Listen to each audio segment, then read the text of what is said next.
Area હોય અને એક રેસિડેન્શિયલ એરિયા હોય તો એ આવું કોઈ ક્રેશ થાય તો એ ક્રેશ ક્યાં થયું છે એની માહિતી જેટલી મોડી મળે અને કોઈ સિવિલ એરક્રાફ્ટ હોય, પેસેન્જર એરક્રાફ્ટ હોય અને જો માહિતીનો અભાવ હોય, લોકેશન પ્રોપર ના હોય અને ડિલે રિસ્પોન્સ થાય તો એ વખતે કેઝ્યુલિટી થવાની શક્યતા વધતી હોય છે. એટલે એ ના થાય એ માટે જ્યારે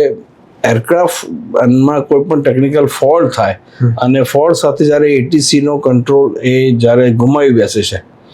તો એટીસીને છેલ્લે શું મેસેજ આપ્યો છે, ક્યાં સસ્પેક્ટેડ એણે ફોર્સફુલી લેન્ડિંગ કરાવવાની જરૂર પડી છે, ક્રેશ થઈ ગયું છે, કેટલા કિલોમીટર દૂરની આસપાસ છે,